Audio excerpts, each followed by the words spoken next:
everyone, welcome to Pragati Vichar Literature Festival 2024. Today I have beautiful authors with me. One is Mrs. Deepa Agarwal. She is an author, poet, and translator. She has done more than 60 books. Her 60 books are published for children and adults, and she is a regular contributor to the magazines and journals in India and abroad also. I must say, Deepa ji has also received a lot of awards, including the NCRT, and she is also on the honor list of 2008, the International Board on Books of Young People. And the list is long. If I would be reading the entire list, we would be closing the session. So, won't be able to do that, Deepa ji. But it's a huge honor to have you in Pragati Vichar Literature Festival Junior. Thank you so much, Deepa ji, for coming here. Thank you so much for the wonderful introduction, and thank you for inviting me. It's a real pleasure to be here. Same is ours. Another author which we have here today is Miss Reshma. She is a feature writer, author, and a teacher. Her first novel, Fade into Red, was debuted on the Amazon bestseller list. She has contributed to National Geographic Traveler, Harper's Bazaar, Gazia. Again, her list is also so long. She hosts creative writing workshops for young adults at Dr. Bhau Daji Lat Mumbai City Museum and Kala Ghoda Festival. She is also not only an author but also the founder of the Hidden Imagination Writers Academy. Welcome, Reshma. I hope you enjoy this session with us today. Thank you for inviting me. Thank you. And good to meet you, Ms. Deepa. Thank you. Just okay.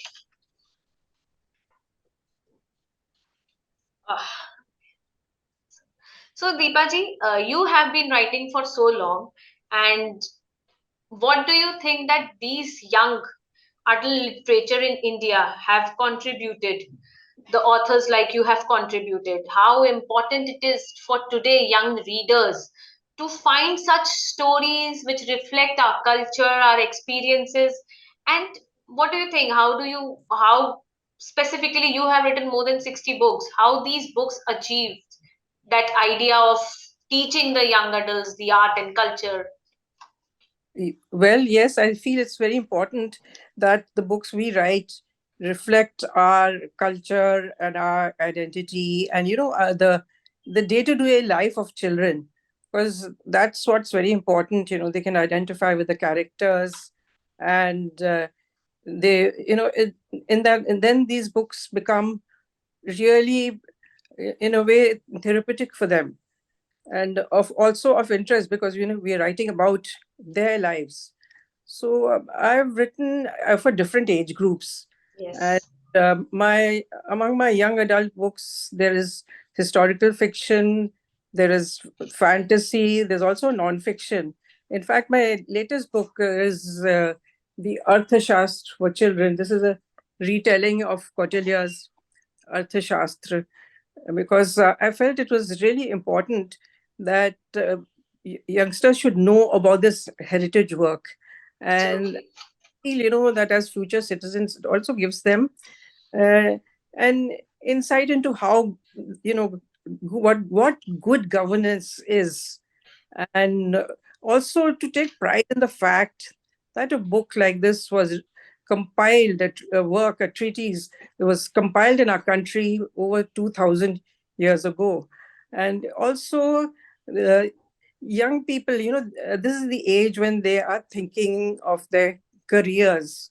So from that point of view, I think this book will give them a lot of insights. So, but apart from that, my historical fictions, I have a book called Caravan to Tibet, which is Yes. a very typical young adult book, in the sense it's a coming of age book, a boy overcoming, many obstacles to achieve his goal and reach maturity. And similarly, I have the Teenage Diary of Noor Jahan, which is, of course, a fictional diary, but I know a lot of young girls have responded to it, because they could, in a sense, adolescence is basically the same down the ages. Of course, Right. life's and may change, and the advances in thinking and technology, etc. There are certain issues. This period, this transitional phase, is the same for everyone, and I'm always happy that when young readers feel that they found some kind of solace in a book, because you know how it is when they reach the teenage years, they're not communicating so well with their parents. So I think books can provide a lot of support and also guide them to finding resolutions for their day-to-day problems. So, Reshma, what are your thoughts on today's generation reading the books and learning about our culture and experiences? So for me, I completely agree with Deepa ma'am. Growing up, I grew up on a diet of Enid Blyton, Narnia, Wizard of Earthsea, Ursula K. Le Guin. And and of course, Lord of the Rings is my Bible. I am religious only with respect to Tolkien. Respect. I am part of the religion of Tolkien. So, when but I found that after I moved past what I was reading at 11 and 12, which was the Enid Blyton, I finished Narnia very early. I hadn't found Tolkien yet because my parents kept it away from me a little, but I started reading a lot of other rubbish. And I don't call it rubbish, and I don't mean to demean those books, but they're books that I shouldn't have read at the time. And that's primarily because there was a massive gap on what a 13-year-old girl can read in Absolutely. India in terms of young adult from India at that time. At Now, of that course, time. they have immense amount of choice. Yes. But even today, when I started, I'm an investment banker by trade. I was working with a vendor capital till about 5, 6 years ago when I quit banking to write and teach. Um, when I quit, I started traveling. I wrote Fade into Red, and then I realized what was I didn't know what I wanted to do next. I knew I wasn't in a romantic genre person. Penguin wanted me to write another book, and I said I don't think that's for me. What I think I want to do is try to fill that gap, because what was happening was I was teaching a lot of kids at Baudajilad and Kalagoda, and every time I asked them to write stories, they would always create the character would always be Belinda or Emily. She'd have blue eyes and blonde hair. They'd always be in Oxford or London or Chicago. They would never be in Coimbatore, where I'm from. And I'm not saying you should be in Coimbatore, but they'd never be in Bombay. They would never be in Mahim. They had no pride in who they were. They had no, they just didn't feel Indian kids were cool enough. They didn't feel Indian kids ate cool enough food. We went to the cool enough schools, and I wanted to tell them, you're wrong. I went to great schools. I've lived in England. I've studied in England. I've studied here. We have great schools. We have great football. We have great teachers. We have great parents. Our relationships with our parents are no different from their Yes. relationships with their parents. We have the same issues. We fall, we have crushes, we have bad thoughts, we have good thoughts, we are adventurous, we are magical. And I started to grate on me, because I realized that the person I had been till then, and the person who had wanted to leave the country, was because of this. I had no context, there was no representation of who I was. Lack And of awareness. I wanted to create that.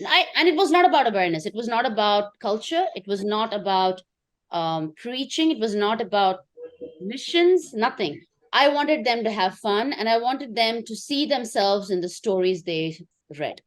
Hmm. Um, and so, yeah, and I wanted to sit alongside J.K. Rowling, and I wanted to sit alongside Lee Brolo, and I wanted to sit alongside, and I sit alongside them today. I said, I'm going to sit alongside them so that these kids feel like their stories can come to life, that they can see khichdi on the table, that they can see dosas on the table, that they can hear Tamil, that they can hear Marathi, they can say yar, and know that somebody is in a book saying yar, because that's Yes. how we speak, right? And that's what happened. So when the Hidden Children came out, and funnily enough, the publishers couldn't see it. So Hatchet, all of them who are publishing my adult books, they didn't know how to navigate the young adult market at all, because it's just so much easier to sell a Harry Potter or a Percy Jackson Yes. or a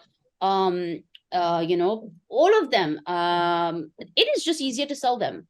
And so But I said no, I would do that. And of course, and the space was wide, and I wrote the books. And it won the Children's National Award in 2019.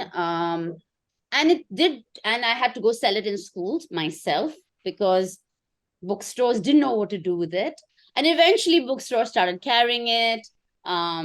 Then I forced schools to carry it, and slowly then it sold and became a bestseller, but it took a long time. Long time. And then when kids started writing into me, and not just kids, right? Because young adult fantasy fiction is read by people across the board. Anyone who wants to have a little bit of magic, fantasy in their lives. So it's not just, so I started getting 15-year-olds, 16-year-olds, 17-year-olds writing and saying, oh, we are also fun.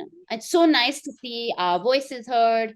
So 100%, I'm not sure it is necessarily for me, it was about culture, because I think our cultures are so different. I'm from the South.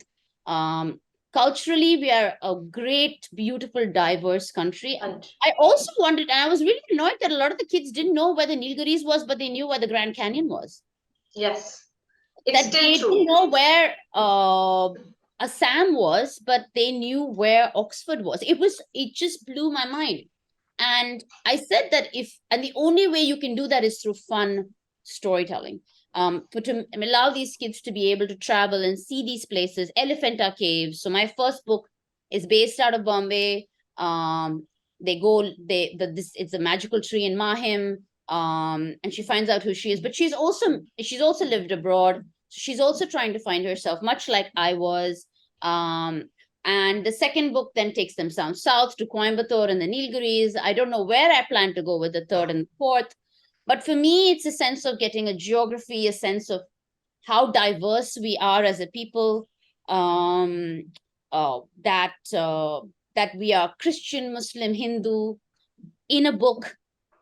That there are different kinds. So, and yet not preachy, not necessarily it's not that everybody lives in kumbaya harmony. It's just who we are, and that it's okay, but we also have a lot of fun, and that we are also adventurous, and that we are also very cool, and that 13-year-old Indian kids and 16-year-old Indian kids are the exact same as 16-year-old kids in Chicago and New York. So that was my message. That was what I wanted to do, and I wanted to tell a good story. And I wanted to be quite epic. And so, yeah, and that's essentially the story of these two books. But yes, and I think just as an Arthashastra is close to my heart, and so are the Vedas. And I think that again, while I used a lot of the Wiccan traditions and of my in terms of my magic, it was trying to get the tantric, our own tantric traditions. We also have shamans. We also have magic. We also have folk tales. We've focused so much on teaching the kids myth that they've forgotten about the folk tales. Yes. They've forgotten that villages had folk tales. So my aim was to try and move them away and get them into nature and folk tales, our banyan trees, and mix it a little bit with the witchcraft from the ones that all of us loved growing up. And so try to bring them together. And yeah, so in the sense, that was my reason to write books. Actually, when I'm listening to you, hearing out your story, I feel like it's still the same. Kids right now, they are more into what is happening outside India because the books and all the other young adults books which are available, they fantasize so much about New York or London or somewhere else, and this Harry Potter and Lord of the Rings and so many other genre of books which we have. But now, I don't know, in the past 3 4 years, we have seen a huge trend of young adult books, specifically on our mythology. If I talk about, so there are kids like 13-year-old, 14-year-old, they are writing books on Mahabharata. They are all writing young adults books. Then I have seen this, the Krishna, the Ramayana, and Deepa Shastra. So all these new mythology books are coming. I think instead of, if we ask our kids today to sit in front of TV and watch these series, they would not like to watch those old type of series which our specific directors have created. I think it would be much easier for them to read these books like Shastras and the Vedas and everything, which are beautifully illustrated for them, and they would be actually like to read them. So on that note only, Deepa ji, do you find such writings more exciting? Or if I talk about writing for young adults, and how writing these books like Arth Shastra, because you are an adult author also, are different from catering stories than the other ones? Okay, thanks for this question. And before I go further, I must say I absolutely agree with Reshma. I've had this similar experience in creative writing workshops that children will always name their characters. So annoying, right? It's so heartbreaking to me. It's And now I forced them to change the name. yeah, I asked them, and one child actually told me that, characters and stories don't have Indian names. And I said, you're not reading books by Indian But authors. Deepa ma'am, it's because the publishers, you will not believe how many times I have fought with all my publishers. Because you see, at the end of the day, we have to understand what they want. I'm so sorry I'm taking this Yes, away from you. it's But okay. and because I'm fighting all the time, right? With Penguin, with Hachette, with my agents, with the bookstores. And I tell them you cannot you have to understand what they want. They want romance, they want crushes, they want adventure, they want magic, Yeah. they want epic, but they don't want our epics, There is right? this series known as Dogman, Yes, of and course. But Dogman, my nephew loves Dogman, but my son loves it, and oh, I have been after him to. I specifically bought the Krishna, because I saw him sometimes around Janmashtami liking the Krishna vibe and everything. So I thought, let me just get this book, and he would read and he would understand what vibe Janmashtami is made and what are the tales and so many naughty things he had done. He loves Dogman. He just don't want to but leave the why do you naughty think that Dogman. is? Because it is so clever. So It is clever. It is insightful. uh, yes, Krishna also has to be presented to presented okay, with with beautiful illustrations, because right. Scholastic Book of Hindu Gods and Goddesses, and that the beautiful illustrations, and also the style in which you write. I think Yeah. that is very important to Actually, Deepa keep a ma'am, I very think I have a friendly question for style, you. a chatty style, which the child of today can relate to, and not that heavy old style of narrative which we use in, which were used in folk tales and writing about Yeah. the epic. And also, I think looking at the characters from mythology from a different point of view, presenting them in fiction instead of just retelling the Yes. the old myth the same way. Yes. So I think that would really So, for bring instance, Deepa ma'am, I have a question for you. If you look at Amar Chitra Katha, which we grew up on, a diet of Amar Chitra Katha, right? I remember reading my grandmother's collection. In fact, she bought me a beautiful collection. I had every single one, and I would reread them. I have tried that with my daughter, and my daughter's a voracious reader. At 7, she is at Wings of Fire, where there's story only about dragons. She wants to read about dragons. She Yeah. doesn't want to read about people. She wants to read about dragons. And I'm okay with that because they're beautifully books. They have excellent vocabulary. Their books have excellent vocabulary. They have character arcs. But Yes. not. But she has no interest in reading the Amar Chitra Katha. But when I read it, I still like it. But she says, My son is oh, also not at all interested in reading Amar Chitra because Katha. when The I new series also, the Tinkle books, comic because they subscription I don't had they it don't from, they they're not don't. relevant to them at all. katha.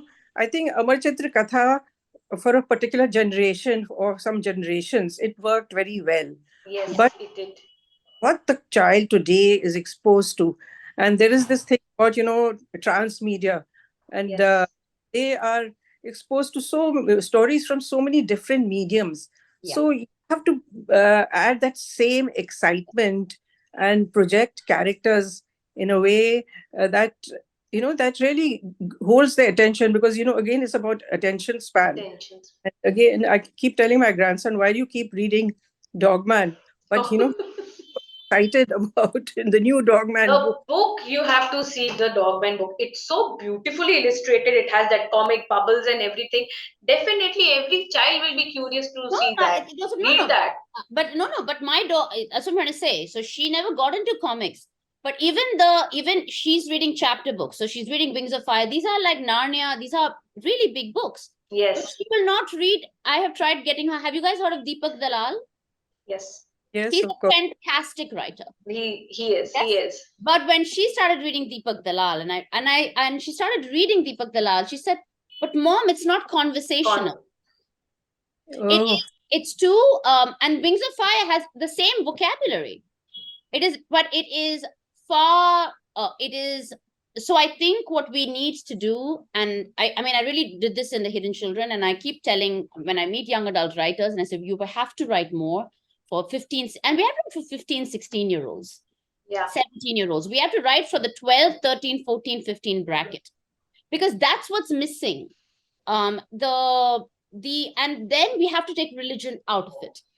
No religion. Take religion out of it. They're not reading Actually, when I am anymore. listening to you, you're absolutely right. If the new illustrations and the young adults' new books, if I see, they are more of mythology genre. Take religion out of it. They're not. They are there. And They actually, the are. kids today don't want to read them. No, it's not about want. They will gravitate towards it. Everybody will read an Amish. Yeah. He is incredible. Those books are incredible. Everybody, I have friends who are authors who've written great books on mythology. My problem is a 12, 13-year-old might, there's a reason he's reading Percy Jackson. Because because in Percy Jackson, there is no religious aspect to mythology. It's Greek mythology. you're absolutely right. He has used characters from Greek myths. Greek myths. The issue there is that Greek mythology is kind of very distant. It's not part of anyone's religion. Yeah. That's the thing. Yeah. But coming back to all the issues about children not reading the which are written by Indian authors, it's also an issue of marketing, I feel, So and spreading the word, and making them become aware of it. I've been writing for a very long time, 60 and books, Deepa. I'm just so honored to be even with you on this panel. but I know there was a time when bookstores would refuse to keep books by Indian authors because They they still Yeah. do. They still do, Deepaji. They So still do. I went to a bookstore in a children's bookstore. You know what she told me? Hmm. And she said to me, sorry, we don't keep Indian authors. She said that To my directly. face. To my That face. but That's not really nice. Because she that's said that I'm like, how do you not keep Indian authors? That makes no sense to me.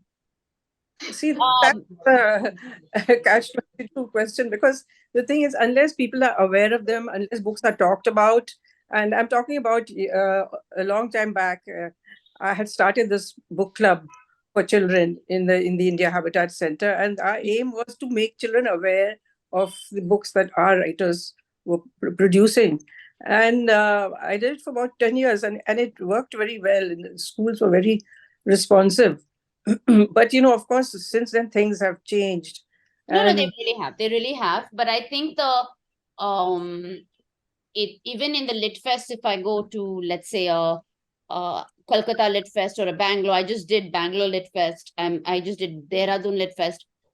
I'm the only young adult author anywhere. it's a token presence. Okay. No, it's a I'm a token presence. token presence, like and because and even there they don't know what to do with the 12 to 16 brackets, the middle school bracket. Middle They don't know school what to do with bracket. them. But the thing is, it's just lack of information, lack of awareness, and also seeing the value in the books that we are producing. And I've noticed this, I've come across some really well written young adult books which tackle, the problems of children today Mm-hmm. in a very sensitive and also in a very direct manner, not trying to sugarcoat anything, which happens in our publishing a lot. But the thing is, I don't know whether it was the marketing or not being aware of that book, that I don't think too many children read it. And I have I was asking some youngsters that I know, and whenever I ask them, "What are you reading?" They'll always come up with names of foreign authors. So it's the the blitz from the much larger and more powerful publishing industry in the West that really makes it very difficult for our homegrown writing to survive. Sometimes, Deepaji, I also feel it's more like a prestige point also for the children, that okay, among our students, among our friends and all. I'm not too I don't think because the kids who have read my books, I don't think that it's there. I think it's just, as ma'am says, it's the lack of Lack access. of access, absolutely. So You for know, when my example, books, the school yeah, libraries today, yeah, they have a book like Dogman available, but they won't have books where Indian authors, specifically Indian authors, small books would not be available in school libraries. There are because a lot of see, school. the school library system is a distributor-based system. So Yes. you have a Prakash, and then you have, sorry to give you that, and then you have the second guy who distributes to the libraries. That person needs to be forced to carry the Indian authors, because then he goes with his list to the librarians. The librarians are not the librarians from our days where they were so knowledgeable. They Yeah, are yeah. not those librarians They are anymore. not. Absolutely not. And So the those librarians don't even know these books are available. So they take the books that the kids ask them for. that Yes. I went to this lit fest in a school in Erode recently, and the librarian said, "Ma'am, we've just discovered your books," and I just thought, Imagine. I said, I've been writing for such a long time. Exactly, 60 books. They said, I'm sorry, we were not aware of your books." And after that, she spread the word in her librarians groups about my books. So see, this is what we need. And then the publishers need to have separate children's book catalog, which all of them don't have. Some of them They do. don't, right? They They don't don't. have They don't children's have. catalog. Yeah. And this Nowadays, but if you will talk about all these international publishers, the corporates, the Penguin, Harpers, and all, when we as a literature festival also, when we ask them to give us the list, now they have this huge list of young adults. Specifically, Penguin and Harper, they have this huge list of young adults authors, and they are actually fighting and seeing, actually finding a lot of places, opportunities for them to do something with them. Otherwise, more of the time it's more of adult authors, but now actually the publishers are also getting aware that we need to do something about this segment where young adult authors are there, and we need to be doing a lot more. there Let is that there is that discussion Yes, which has already started. yes, that awareness is there, but it's an uphill trek. Literally, it's a battle because that value is not being given Because because when I've been selling the Lost Prisoner now, and I've been doing book signings across the cities, right? When I go there, I ask books. I talk to booksellers a lot, because there are some bookstores that have sold most of my books. They once they know what the books are, because I know, therefore it's not the kid, because the kids are buying my books. When a bookstore has signed copies of my books, they know how to sell my books, they're buying the books. It's to get them into the bookstore. Now, when I ask them what they're reading, they're saying Colleen Hoover. Colleen Hoover should not be read by a 14, 15-year-old. But a 14, 15-year-old doesn't have anything else to read. To read. that's what the question came about Colleen Hoover in an event I So attended. I finally picked up a Colleen Hoover, and I'm shocked. I said, this kid, I just finished this book because a bookseller told me, madam, please buy it. You need to know what you're competing with. How can you be competing with this? Firstly, we're not going to talk, because I will never dismiss an author. But this is not young adult. Now, when you have, and this is not what a 13 or a 14-year-old, but they're reading this. Just They're like reading I read this. my Mills and Boons, right? At 13 and 14. Right. And I'm perfectly fine with that. But if you don't have things for them to read, which is why manga is doing so well. So, Yeah. and manga has They are taken doing absolutely. over the comics It's market. yes. Yeah, It because has there is no young adult comic in India. in India. So you have manga, because Dogman will work only for till they're, I mean, maybe 6 or 7, but then after that you have Captain After that, you Underpants, have and Avengers then you and have all nothing. those So they will things. go towards manga. I love manga, by the way. I have massive collections of manga, because only now I can afford manga. But uh, but which means your publishers have to say, okay, we have the money, let's find great illustrators, let's put stories together. So you have homegrown comic book companies that I work with, but where are the massive firms? So you're saying I don't understand my young adult community, which they don't understand my kid. They don't take anything in understanding. They're like, chalo push karte hain, Percy Jackson, Rick Riordan, let's just do it.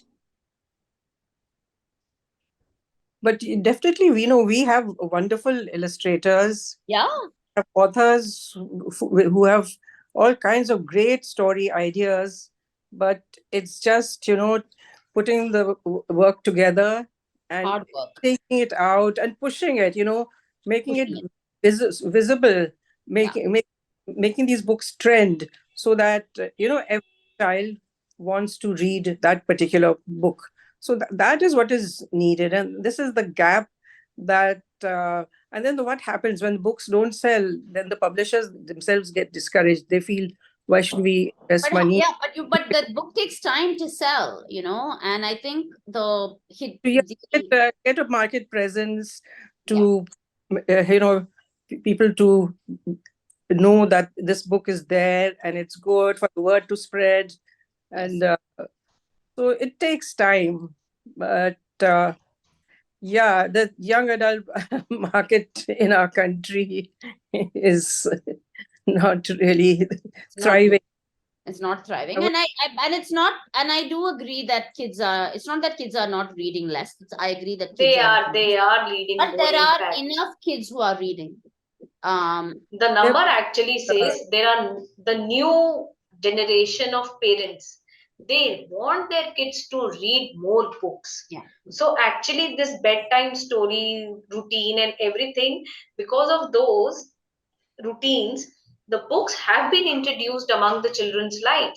However, the catch is, what type of books are they reading? I yeah, think reading is. there is awareness. When parents call me and ask me about uh, is it okay that my child is reading Dog Man? I'm like, if the child is reading, the child is reading. Let the child read. All reading is good reading. Yeah, It can be better reading, but if that's all they want to read, let them read. You know? And especially boys. have a book in their hands, Yes. Yes, Yeah, but you're absolutely right, Navita. Young parents are very aware of the importance of, building up the reading habit, the yes. bedtime reading routine, and buying books, because I've seen it. How I've seen how things have developed. Uh, of course, it will take some time, but uh, I think over the past couple of decades, things have changed dramatically for children's writers in this country. Yes. That, I mean, and I'm hopeful that things will get better. So, Deepaji, can you recall a personal experience or a book from your childhood that deeply has influenced you as a writer and specifically writer of the children's book as a in the adult, young adult literature?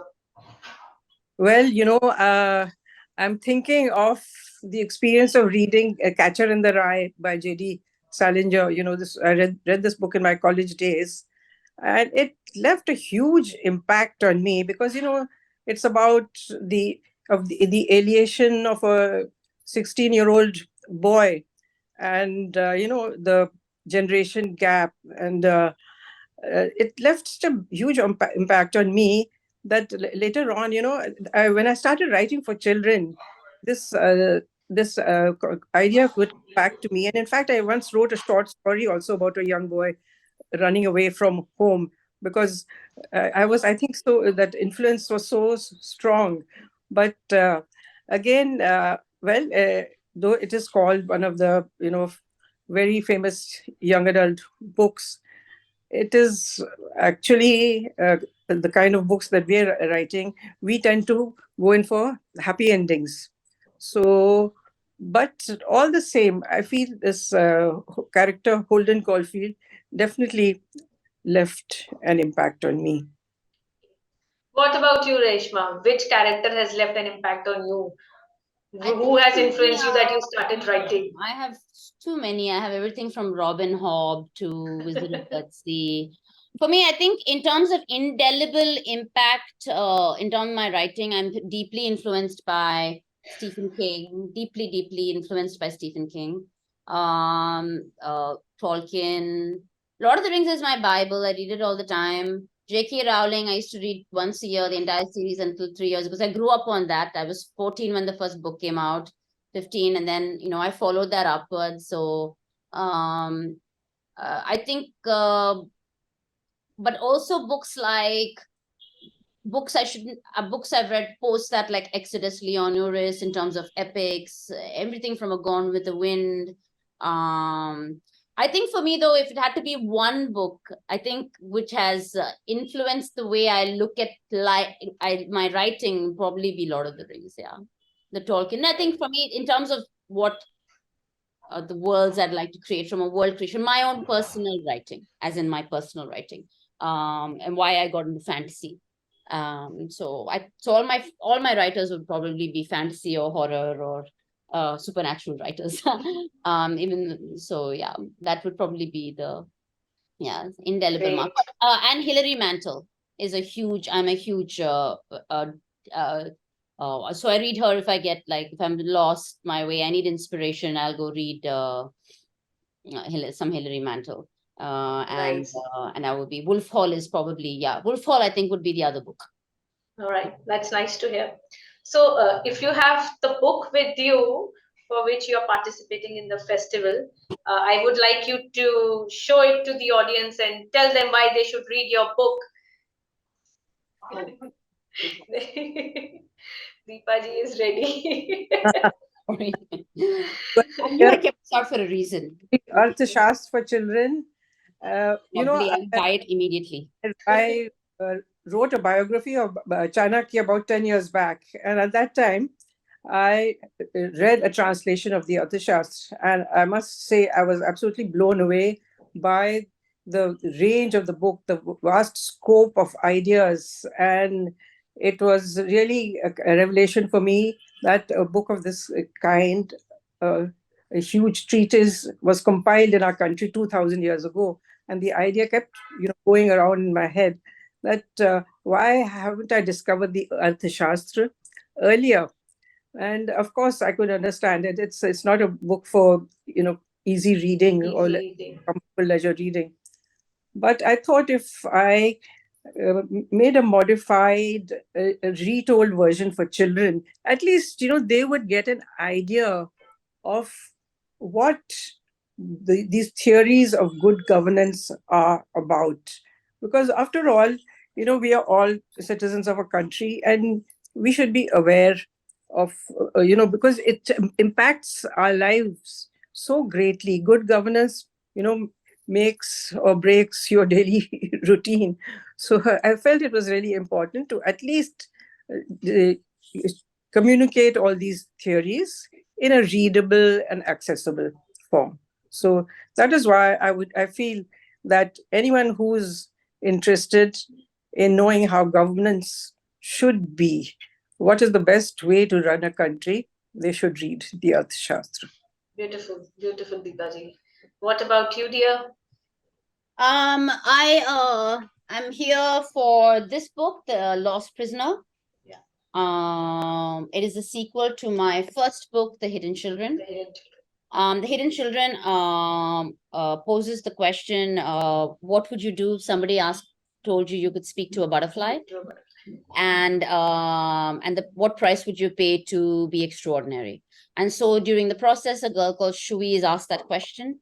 And in that process, she finds out it's a coming of age story. In process, she finds out who she is. She learns about herself. She learns about the choices she has to make to be special, and whether she's going to make those choices. And in the process, she finds out that she is quite special. But being special is not easy. So and she pays a dear price to become the person she becomes. And so, and in this book, she has to figure out what she is now going to do with all this special extraordinaries that's been put on her, but she's not very good at being extraordinary. And so she realizes that she now possesses all this power, but she doesn't know what to do with it. And so that's her journey going on from there. It's all their primarily magical adventure series. So it's about friendship, love, young romance, um, and relationships with your parents. And yeah, I've tried to recreate sibling relationships, and it's a lot of fun. It's fun, and it's big, and and it's a series, so it keeps going on and on. Thank you so much. Thank you so much, Reshma and Deepaji, for telling our audiences about your books and why they should be reading your books. I really enjoyed this session. We just went and went and went. I hope the publishers which we were talking about, they will not screw all three of us. But all is fine, and I hope they also understand what the young adults need today. So with that, I would really like to thank you, Deepaji and Reshma, for coming on Pragati Vichar Literature Festival Junior 2024, and thank you so much for this session.